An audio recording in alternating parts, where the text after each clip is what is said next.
Welcome to the Lost Signals Discusses Literature, where we apply the revolutionary Mott skill to classic and contemporary works of prose. So, join us once again, won't you?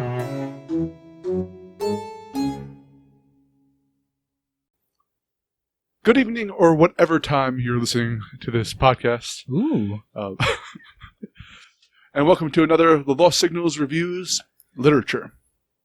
Today we're doing The Poor Dead Soldiers by, I apologize if any mispronunciation here, Anjali Sachdeva. I'm Jonathan E. Manser, here with Stephen Ramosi. How you doing? Scott Thurlow. I do not have worms. And Christopher Morgan. Make love, not war. All right, so I will give the brief funny logline for this. Those poor dead soldiers. They're going to kill them. They're going to kill those poor dead soldiers. Well, I guess the worms are, actually. Oh, yeah. So, speaking of worms, worm into our brains with the plot synopsis. So the plot of The Poor Dead Soldiers is there is this war. There's the victors are telling the story.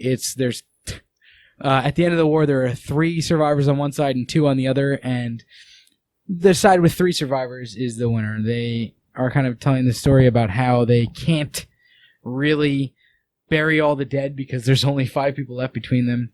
And they have a pretty, for just having gone through a war, they have a pretty amicable relationship between the 2 sides. The victors invite the losers over for dinner several nights, and they kind of, there's kind of just this, there was no names said throughout the story, so it's like they kind of just have this running, like, not dialogue, but they have this running story going about how the losers are coming over for dinner, and then at some point it becomes obvious that one of the 2 losers who is left is pregnant. The losers end up stop coming to dinner. They end up being spied upon, and it turns out they had their baby, and then they disappear into the woods. Meanwhile, the winners are still surrounded by the dead bodies, which is kind of a running theme throughout this story. And as the bodies, as it turns to summer, the bodies start to bloat, eventually explode, and worms crawl out, seemingly kill all of their dogs, who I didn't really realize were around until the very end. Dogs were scavenging that are left in the wake of the war. And then they're kind of frozen by the fear of like going down and seeing what is actually going on with these worms that have burst forth from the bodies. It's almost like an alien feel at the end of it. A thing-ish ending is what I'm not said. Sure what I'm going to give this for plot. It's a good plot. But it's not. I don't know if it feels like a full plot.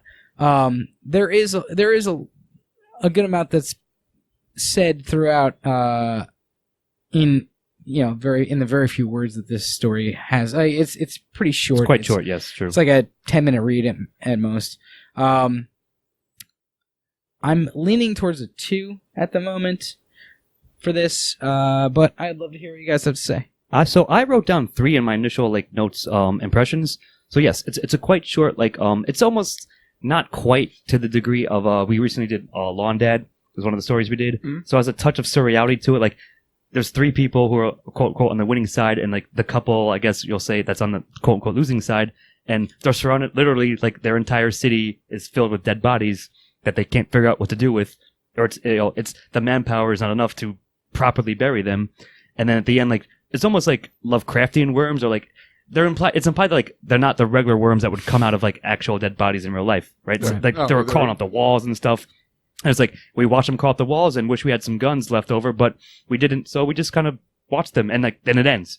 It's I'm always a sucker, I admit this, for that kind of question mark kind of ending. Mm-hmm. But I was pretty invested throughout, even if, as you mentioned, Steve-O, even given that it's quite a short read, it breezes through itself quickly enough. So I'm leaning towards a 3 because of the fact that, yes, I have sort of a bias for this kind of stuff in terms of that, but I don't think there's anything wrong with the plot. It's, again, a bit again, like I said, surreal, but grounded in like a real thing, of course. So like that's where I'm coming down on for now. So what do you guys think? But is it? Because I have a distinct impression that these are children playing a game. It almost feels like that, right? Like I'm trying to figure out Because what. a lot of the, like, what they reference in there is like, hey, oh, she got fat because she was eating all the chips. I mean, And that's like, true. now she's pregnant. No. Oh, they ran off to the woods. They don't want to play with us anymore. No, our chips. Yeah. It seems to me that throughout this, that it's not an adult telling you this story. That's interesting. I did not get that impression. I think of it, but now that you mention it, I can see that. Yes, And I'm actually, I kind of like it. upon reading it and now upon reflection, like, it's almost like, the floor is lava type thing. Yeah. The soldiers, like, we've played, like, I don't know, capture the flag or something like that. All the They were dead like- people around surrounding us. They're like posing with them. Like I really got this distinct impression that it was going to turn out to be like tin soldiers or something like that, Yeah. and like like something play like, and they never. The story never really says Never that, actually but does like that, that's yeah. kind of what I felt. Yeah, that's what I felt as well. Like, yeah. I mean, that's an interesting angle. I like it. I didn't consider it, but now that you mention it, It makes the plot makes a lot more sense in ways, or kind of the limited view. Like, the narrator is very naive about things in life, or which they seem nonchalant about it. I guess is the word I also want. nonchalant about certain things. Also, kids making up a story as they're going along. Yeah. Oh, the worms are climbing. No, everyone has to get up to the top of the tree fort, which is our observation tower. Like it. I like that. Yeah. That's what the impression that I got. I quite like that. So I was 21. Actually, the Gulf War I broke out on my birthday, my 21st birthday, and that was the first time we got to see war as it was happening. We got to see the bombs with night vision cameras, and it was kind of a joke. You know, a lot of comedians said like, "Oh, they got to see the horror on their faces as the bombs were coming down." I really kind of took this as an entire metaphor. I like your children's the children approach, and I think it's going to work with what I'm about to say, and it's probably going to piss a lot of people off, so I'm going to say it anyway. Please. I have decided this is a TV viewer of war. Okay, because you look at it this way. Okay, so there's 3 of us and 2 of them, the other. This person ate on our potato chips. After all we did for you, you're still our enemy, and you go out to the forest? Well, okay, you go into hiding. We're watching this. And to the end, when these conqueror worms come out and start devouring the dead and then work their way up and devouring the dogs, they said, we have weapons and stuff. We thought they had them with us, but basically we're too afraid to go down and get them. Mm-hmm. It's the arrogance of the bystander of war. You're looking out at the other. Okay. And as I said, the reason I brought up the whole thing is because, everything is televised now. Now it's even worse because we've got media. There's no time for reflection, everything. So depending upon how the thing is, it's like, okay, we liberated, we saved the government of Kuwait. And that's the whole Gulf War I thing. It's the government of Kuwait. We're protecting the government of Kuwait. We may not agree with them, but it is their government and blah, blah, blah, blah, blah. But the thing is, the cost of war is never really absorbed. I mean, cause there's, a lot of comedians. I think Sam Kinison is one. That's why I still fucking hate that guy. Is cause it's like, no, he said, I think it was Sam Kinison who said like, oh, you could see, I'm sorry to disrespect the dead, but I don't care. But So he's just like, no, I really don't. Because it's like, before you could bomb the thing naked and actually see them. And it's like, holy shit. It's just like, I'm not getting into the specifics of war. I'm getting into the observer effect of war, where we look at war from an objective standpoint. You see that, okay, there's 3 of us and there's 2 of you. Oh, wait, you're having a baby? Well, how's that going to match out? Because now there's going to be 3 and 3. That opens up a whole can of, no pun intended, worms that I'm not about to get into now. But the thing is, I mean, you're looking at it and there's never a cost of war until it starts to affect you, until you feel the threat upon yourself. This is why I read the ending like 3 times to make sure I got it right. Is, we thought we left some weapons, but we're too afraid to go down there. It is the skewed objectivity of war, and I hope I'm making sense, because I've been listening to you guys, and I've been taking notes and trying to get this down, but I'm definitely giving it a 3. No, please. You know that I feel as hostile towards war as you do, but just like, for instance, there's 5 people left after the game they played, a war game. The girl on one end, she wants to run off and like doesn't want to play war anymore, and the little boy with her decides to run off with her. The 3 are left now in their fort. Now we need to come up with another enemy. Let's come up with the worms that are coming up. It just feels very playful to me, the way to, but at the same time, with an innocence to the brutality of war that I think is horrific in the fact that, we're posing with dead bodies, as I think you brought up. I wish we could get rid of all the dead around us, but they're frost. It's too much work. Yeah. How much red can you wash off your hands? Can you wash it's like the Avengers. Can you really wash that much red off your hands? I certainly can. So I feel like you spoke a lot to themes, which we're about to get into in a second, in your analysis of the plot. I'm telling you why I'm giving it a 3. Yeah, I think I'm sticking with a 3 too. You're right. I do like the dreamlike, childlike naivety, attached to it, which I think also flows into themes and perhaps characters as well. But I'm saying, my gut reaction, and even now after analyzing it a bit and talking it out, I still think it's strong enough for me. And like I said, granted, admitting my bias for the nature of the story like this and the way it's the way it sort of bookends itself. Yeah. So I'm going to stick with a 3 because I think it is strong. And again, given that it's a shorter piece, I think it's very solid for what it is, and I enjoyed it quite a bit. And I think I think your analogy of a children's game is right on. I don't want you to think that I was discounting that, because if anything, you've added to my argument in not a combative way, but in a literal, this is my reason for giving it a 3. I got you. But yeah, I'm sticking with a solid 3. Maybe not strong, but still 3 for me. And if I am correct with my interpretation of it, it actually does come to a complete arc, because you have them ending their first game, trying to decide what to do next. I like that a lot. Now we need a new game. The worms on a new game. Yeah, I do like that quite a bit. I actually really do like that argument quite a bit as well, Ian. So I think I will change my score to a 3. Yeah, nice. You're going to be a 3 as well? Eh? Yes. Okay.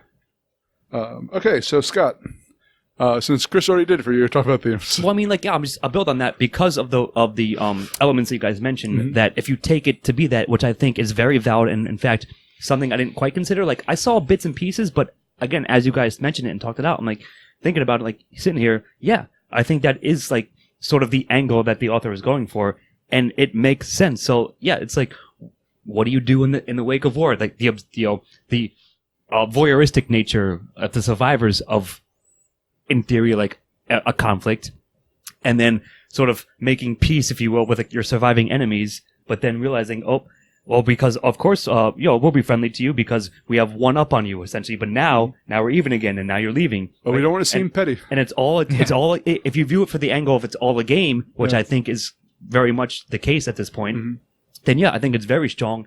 I think it's not hammered in your face, but if you take a minute or two to reflect upon it, I think it's very effective, and I think it's woven very nicely into the quote unquote real events of the story.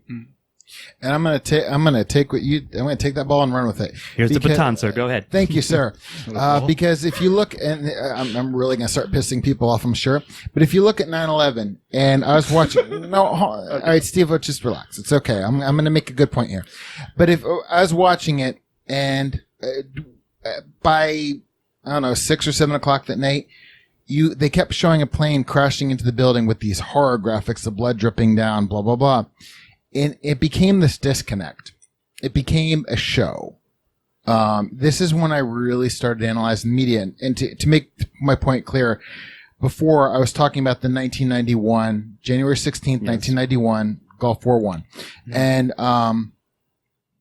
you're looking at it, and there's a level of it's become from the I've taken what you said about the children, what you said, and kind of combined it because we are voyeurists at this point in time, where there is a disconnect. It's sort of an unavoidable aspect of the culture of it, I would say. Right. Maybe is what you're trying to say. Yeah, and there's something I've been doing as somebody who grew up during the Cold War, and I was a couple weeks ago. Chris has seen a lot of war. Because I've decided to punish myself. I was revisiting things like the movie Threads and the movie The Day After, and in what caused Reagan to rethink his international policy was The Day After, because all of a sudden he saw on screen Nicholas Meyer's film, what happens after nuclear war, what happens after the blast. It comes down to the thing that we always say, like, apocalypse, now what? Like, what happens after you survive?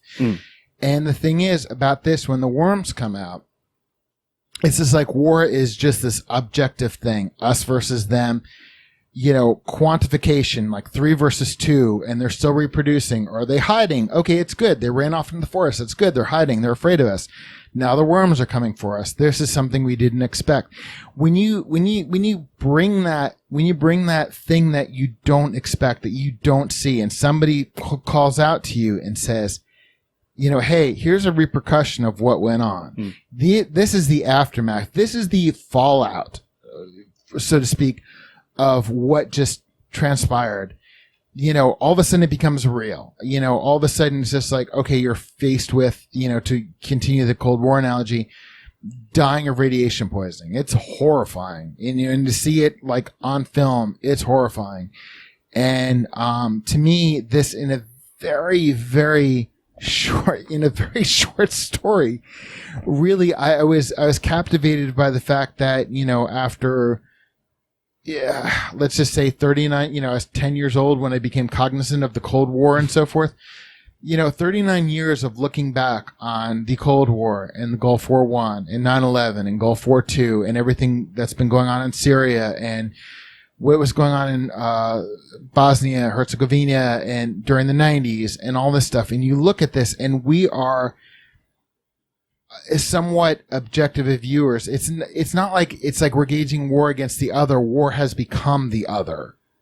And there's so many ways you can interpret this war, but what the author's saying, but in the way I interpret it was, as a viewer at home, we're seeing things quantified because that's what's being told to us, because that's what sells to us. We are shown graphics of the smart bombs. Chris, I hate to cut you off. Wait, hold on a second. What does this have to do with the story? No, but that that is my point of the story, and this goes to themes. Is if we're children and we're in our treehouse and we're looking down on this, and everything is kind of like, oh, after what supplies we've given them, that they're eating our food and they've run away and they're reproducing, and oh my God, there's this fallout from the war. There's things we didn't expect coming after us, and now all of a sudden we're afraid.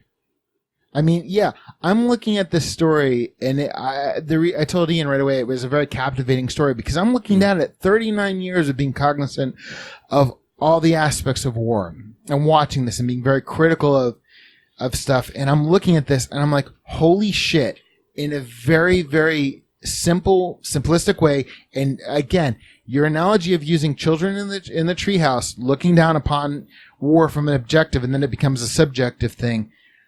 I think in a very, very short way, in a shorter way of I'm explaining it, this author did such an amazing job. I can't give themes a stronger one. In fact, I listened to her read the story to me, and I think she took a shorter time than your explanation of that. All right, I got a 1. And I apologize, but the reason I'm going... This is the worm that comes after you after the battle. No, but the worm that's in Chris's head right now. And I will listen to her read the story, and I'm sorry to go on, but this is what I took from the story.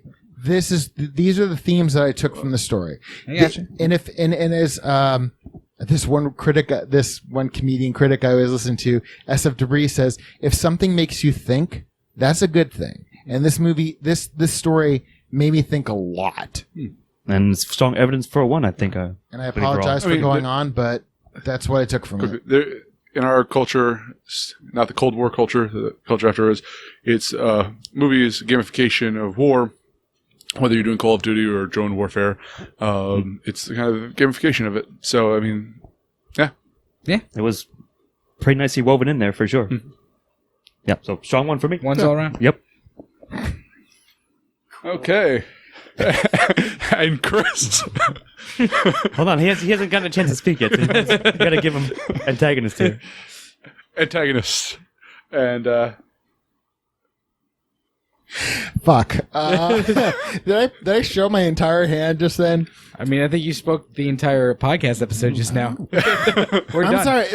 I'm not gonna. Look, fuck it. I'm not gonna apologize because don't because apologize. this story. I'm did sorry, affect but me. he will not Look, apologize. And I'm- just talk about antagonist. Just talk about antagonist. The antagonist is actually kind of nebulous because on one hand it's war, but on the other hand it's the way that war is sold to us. I mean, you had talked about, Call of Duty, Fallout. I like the Fallout games. The whole post-apocalyptic. Why is we did a podcast on post-apocalyptia? Why is it so appealing? But as I said before, you think of the game Fallout. Okay, here's all that happens after nuclear war. There's mutants and everything, and there's caps that you're playing with and what have you. But the real Fallout is something else. So are we looking? Or is the antagonist? And I'm going to throw this back to you guys because I've spoken a lot. Yes. Okay. Throw it back. But I'm very anti-war, and I'm not going to make apologies for that. Please. I know I'm preaching the choir. But the antagonist on the one hand is war. The antagonist can also be our detached objectivity of war. No, I quite like that. Yeah, it's almost like, so I was going to say something like survivor's guilt, but like not quite that. If you know what I mean, like it's not like they said that outright, but it's almost like how should I phrase it? Like the false civility that comes in the aftermath of a war where the winning and losing side like have to come to some kind of understanding, but as framed through the gamification of it, as you mentioned, and through the a sort of younger children's, let's say, 12-year-old eyes almost. War is inherently a Pyrrhic victory. Yeah, no, I like that. That's probably what I should have said too. War never changes. War never changes. You know what's The so funny funny? thing, when you were That's talking, I was going to say Yeah, that. I had to throw the Fallout out. That's such a throwaway call. tagline, but there's so much behind it. Yeah, it says everything That's true. without like seeming to say much. But if I may, Go I ahead. haven't talked in 2 questions. Oh, you so buddy. Yeah. I'm giving it a one. I would like to talk about it. I'll turn off my mic if I that'll may. make you happy. Go ahead, my friend. So I think that you're right. Like the antagonist in this is like the detachment of the humanity from both sides of this to some degree. More so the victor's side, and like they almost refuse to see the humanity of their of the losers, right? The losing side, Right. even when they are trying to, rebuild or whatever. When they have a kid coming, they see this child as like a threat to their victory, Superiority. right? And Yeah. I think that's really interesting. It's like there's no actual threat from a child to their victory in this war. The only threat is in their own minds, and I think that is the biggest antagonist of all. Is like this. Taking the idea of a victory in war and then still like having the civility to invite them over for dinner, but still seeing these as your Right. This opponents, as not your equals. Yeah, as your lessers, because you were able to kill more of them than they killed of you. You guys scored more points. Right, exactly. Which is like the absolute antagonist of humanity in general in all kind of ways. So I really liked that aspect of this. I'm gonna give it an antagonist. I actually was coming into this thinking I might give it a 0, but I've actually thought myself and you guys have convinced me into a pretty strong one. No, it's funny because I'll just add on one quick thought that the last thing you said there, like I should have thought of that and said that myself because it's something I would normally say, Yeah. especially given the nature of something like this, of a work like this. And yeah, I'm giving antagonist a pretty damn solid 1. Well, since I haven't talked in a while. Yeah, now you can talk to it. Lovecraftian worms. Terrifying. 1. Nice. Of course. Okay, and it's on to me with protagonists. So, the narrator, the victor of the war, with their 2 other... So it's written from I forget the term. It's written, like we did this, we etc. That's what second person familiar? No, What's the it's literary like term for it? it's- What's the right one? I don't know. I think it's still Amongst first. us, we It's should- first It's still person first plural. person. No, Yeah, it's first person it plural. never uses I. Right, that's Yeah, what but I it's mean. still It's first person first person plural. All right, Yeah. sorry. So it's written from that style, is all I'm saying. Yeah. So go on, sir. So yeah, I mean, it's weird because it's a surreal story in general, which is why I get the child angle to it. But it's both very adult and very childish at the same time. Yeah.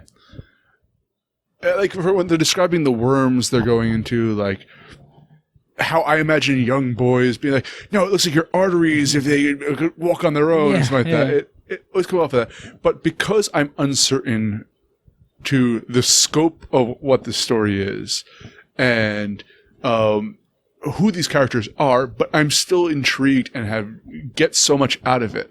I have to give it a 1. This one I was wavering upon because like they are and they aren't characters. Like I guess you'll have like not I guess, but by default the protagonists are the winners, like the trio. Like I imagine like my first initial reading was like it's like a family, like a mother, father, a couple, and like a younger member. Yeah. But the more I think about it, it's just like 3 friends, perhaps, right? Yeah. Like probably, like I said, in theory, you could get out of it. They're 12 to 13 or whatever I just said, right? Right. So like, but the problem is to me, what's tripping me up is that I'm not sure if they're characters unto themselves. Like they are, but you only get their descriptions of what's happening. Their idiosyncrasies collective. speak about them, though. All right, that might have been something. But what that are each convinced of me. their idiosyncrasies? I'm not talking about the idiosyncrasies of the other two. I'm talking about Of the, these- of no, the no, narrator. I know what you meant. Sure. Of these three. Of the three narrator victims. particularly. I'm not talking about necessarily the other two, because you have one person speaking for all of them. The voice of the group. Sure. Yeah, no, I is get it. Yes.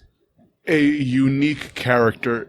I'm not quite sure if it's a male, female, adult. Are you 100% Child. sure that this narrator doesn't change? I'm not either at Characters like that are victors, right? that point.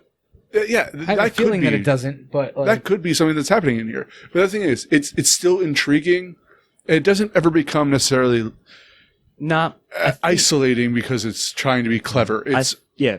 It might have emergent cleverness. I to think it. you got me on that one. I think the last 2 points will be enough to flip me to one. Like I was wavering. I wasn't sure. I wasn't strongly, vehemently on the zero side. It's just that was my initial impression. But now, again, talking it out and you saying that, I think I'm going to go to a pretty solid, a decent 1, but still a 1 for protagonist at the end of the day. I'm going with my theme of media and video games. I'm giving it a 1 because I'm not going to sit here and reinterpret everything you said, Ian. But I'm giving it a 1. All right, cool. So I think I'm gonna also give it a. You sticking with a 1 as well? Was that your initial impression, Steve? Yeah, 1 was my initial my impression. final question. Almost in the opposite way of antagonist. Okay. I almost tucked myself into a 0 for this, but I don't think that I quite made it there. Okay. All right. And continue speaking with the supporting characters. I guess it's the losers, right? Because we didn't make them an antagonist.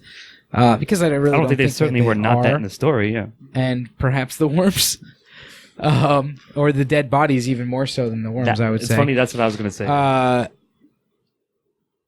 think these are interesting props for this. I'm not sure that they deserve a 1 as characters. You bastard. The losers more so than anything else, perhaps, but I don't think that they really have their own story. Their story is completely through the filter of the winners, and Yeah.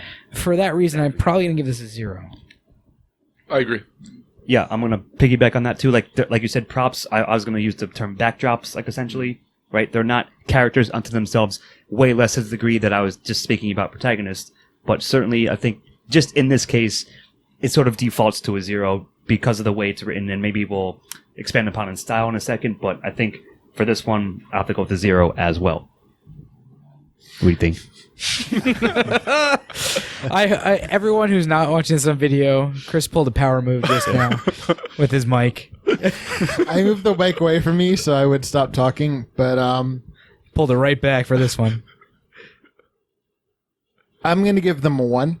Okay. Because without them, you wouldn't have the complete narrative of everything that But I'm going to speak to my personal interpretation of the story.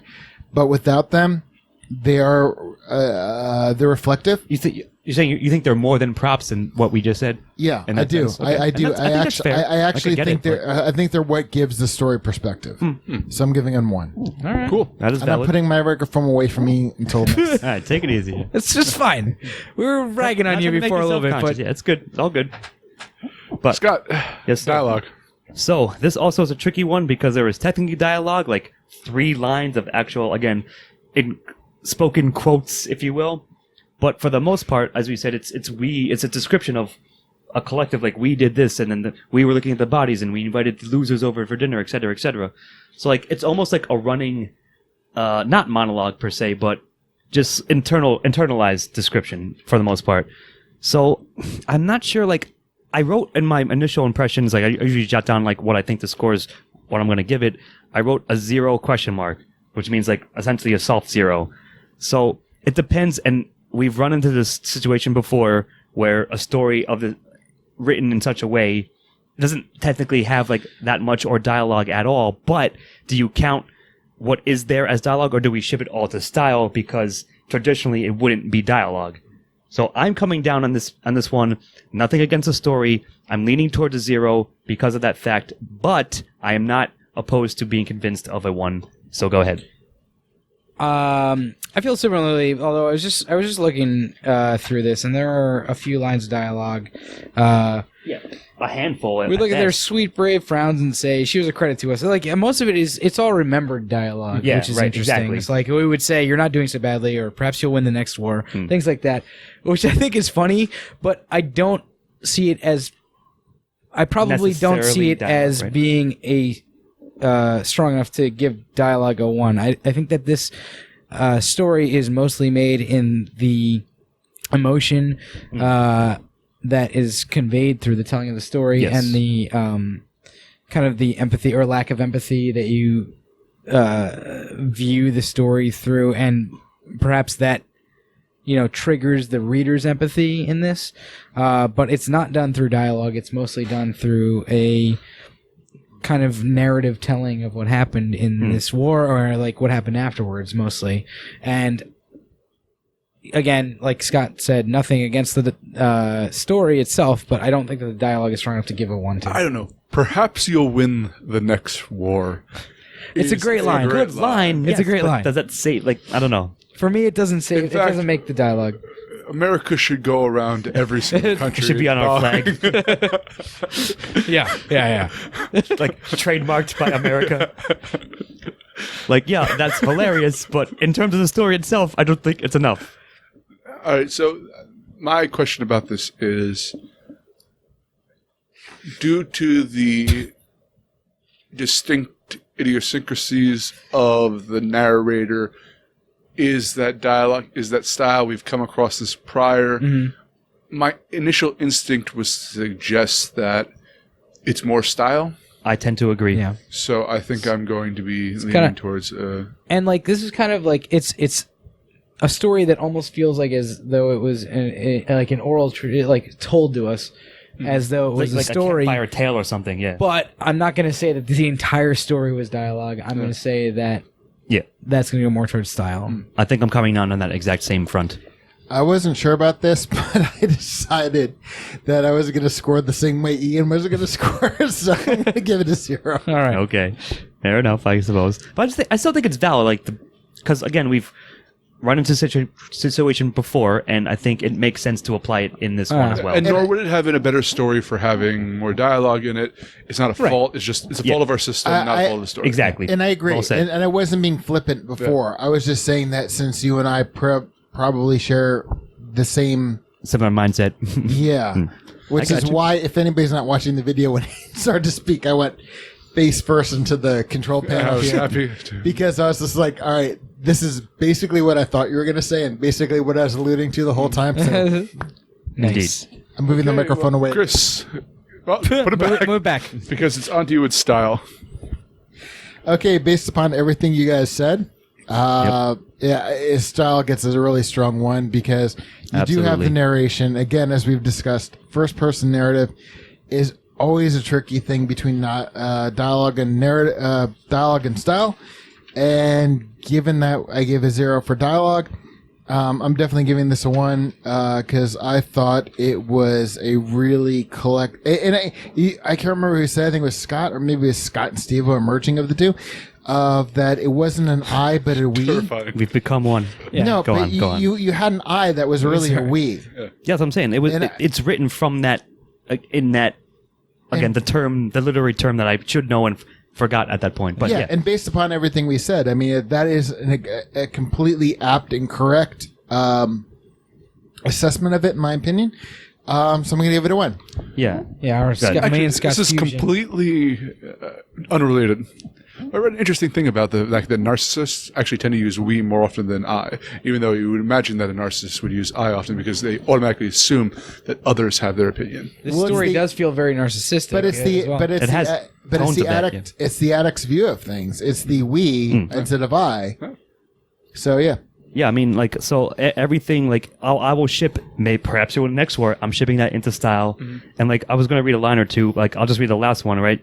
So it's when the worms are coming out of the bodies, and above the whispering, we began to hear the dogs growling at first, then howling louder and louder, then not at all. We thought that perhaps we ought to go downstairs and see if we had kept any guns handy, any grenades or bayonets or gas, but none of us did. Yeah. So, yeah, like, I'm a sucker for it. I think it's very nice, like, dreamlike quality to it. Like, it's neither too dense nor too breezy, I guess, if that makes sense. And it all fits and makes sense for it. It doesn't end with a bang, but a whimper. Exactly. I do, and I really love basically everything you guys have mentioned so far. The style of this is pretty awesome. So looking through it and like just looking at the actual story, it's pretty like the I don't want to say physical, but like the actual layout of this is like very It's very brief paragraphs. well like blocked out paragraphs. Yes, They're all yeah. about the same size. They're all like It's tell what they exactly, they all tell what they have to say, get out, and like you're on to the next part of the story. And I think that this story does it very well throughout. So yeah, I'm gonna give style Style perhaps the strongest one yeah. for me as well. So, on to recommendation with me, I found this randomly because we decided to do 2 podcasts Find today. some where best we had- fictions. looked up best short stories of 2018. This one popped up, and I'm happy that it did pop up. I think it's very well done. I'm happy that we had to read it, and even though we do have, it's not a low score. It's going to be the end result, but like it's. I feel it should have been higher, but it wouldn't have been because of our system. Yeah, I mean, Right. I agree. I'm glad, like, that's randomly that it came up as one that you chose, and I enjoyed it while reading it, and I absolutely would. Again, it's a shorter read, but it's absolutely worth it. I think the author did a great job with conveying the sensation that they wanted to, and yeah, it's totally worth it. I would recommend it. I would say, hey, check it out. Chris, I'm going to give you the last say on this because I know you are invested in this story, but I want to say that I really enjoyed reading this. It's a short read. Give it, 10 minutes of your time. It's really interesting. It's something that leaves a good amount up to your imagination to try and figure out on your own, which is the type of story that I like. As we talked out, yeah. Exactly. And I'm sure that if the author of this comes upon our humble podcast, we'll be told that we got it wrong or something, which has happened before. But Maybe, honestly, but I really love getting in conversations like that, and I think that stories like this are perfect for stuff like that. Yeah. And like you can have multiple interpretations, you can talk it out. If a bunch of you have read it together, we can have conversations with friends. I think that this does a really good job in laying out groundwork for good conversations and really interesting stuff. So I'm going to give it a strong 1 for recommendation. Yes. Chris is pulling his microphone closer slowly, and now it's his turn. Good too. Great. Now I'm laughing. I highly recommend this. Read it. Think about it. I hope if the author ever listens to this, she's not thinking that 49-year-old piece of shit is like got this whole thing wrong. But seriously, I hope that's the exact thought she has. In fact, This 49-year-old piece of shit, very specific in her hate who's for Chris. that motherfucker who's reinterpreting what I wrote? This as a small child's parable, and he brings in Gulf War One and no, but I think what Ian said about it being from a child's treehouse point of view, which I think is brilliant. I think is a very simple and eloquent way of looking at war from an objective point of view until it affects us. I think this, for a very short story, it definitely deserved to be one of the best of 2018. I have to admit that I haven't read a lot of what happened in 2018, but this story. But we read this one and it was. But really I saw the title of it and I'm like, only Ian could have picked this one out. And I kind of, in a way, knew what I was getting into, but in a way, I got so much more out of the 10 minutes it took me to read this story than I thought I was. And no, I think it's a really important story in a lot of ways. I think it shouldn't be dismissed because of its length. And I really think it should be read and thought about and reread.